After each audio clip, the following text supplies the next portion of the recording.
We are thrilled, though, to be joined by one of the best pound-for-pound fighters in boxing history. Oh, how about 65 wins, 47 KOs? Roy Jones Jr. kind enough Molly, to join us. can I say something real quick? Yeah, of course. I want to give people a sense of Roy Jones when he was in his prime, in case you missed it. Roy Jones and Floyd Mayweather's primes overlapped, right? And Floyd is the best pound-for-pound in boxing by a lot for a long time. Not one person for the 5 or 6 or 7 years that their primes overlapped, I never heard a single person say, you think Floyd is as good as Roy? Like, Roy was that much better pound for pound than the next best guy, who right now is that much better than everybody else. That's what Roy was in his prime. Thank you, Max. I appreciate it, brother. Thank you. Thank you so much for joining us. Thank you. No argument here. No argument here. So let's get right into it. Right. As a boxer, how can Conor beat Floyd Saturday? How can he beat him? How can he beat him? If they allow him to kick and have a gun or a few things like that, he may win. Leave the weapons at home. Well, without the weapons, maybe a spinning back kick and back fist, and all those things are illegal in boxing, though. Yeah. So none of that works. So as a boxer, he's going to have a hard time.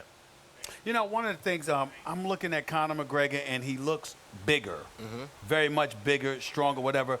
Boxers like yourself, aficionados like my man here, still that you just shove that aside means absolutely nothing to y'all. Explain why. Well, it means absolutely nothing to us because it's not the size of the dog in the fight, it's the size of the fight in the dog.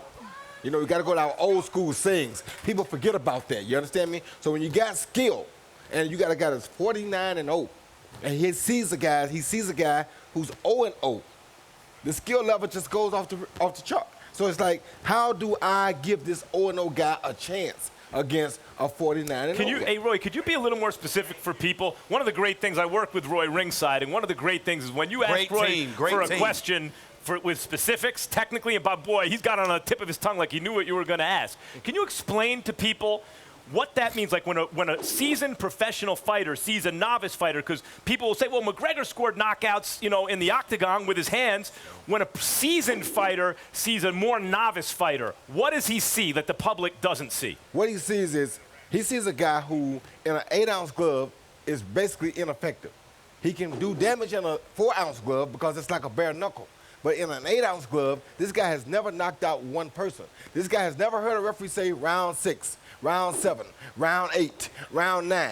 He's never heard of that in his life. So when you see that, you say right away, well, let's just take him past round 5, and he's immediately in a bad situation because he's never been there before. We put him in round 6, he's on Mars. Is there any skill? Like, that's the equipment, and that's the length and the endurance and all that stuff. What about skill? Like, if you watch Conor strike and people say, well, he can strike well, why does Floyd not sweat that? Because you're striking against guys who are not skilled at striking. You're striking against guys who know nothing about a boxing ring in reality. You're striking against guys who also have 0-0 records in boxing. It's equivalent to a boxer who's built his record up fighting against guys who do not have winning records. Well, He's not faced a real fighter before. He did spar against Paulie Malignaggi, who was at his best. I just want to throw that out there. Who was at his best a good lightweight champion. Lightweight. Maybe 140. Right. Paulie was never on anyone's pound-for-pound list. And he never was a powerful puncher at all.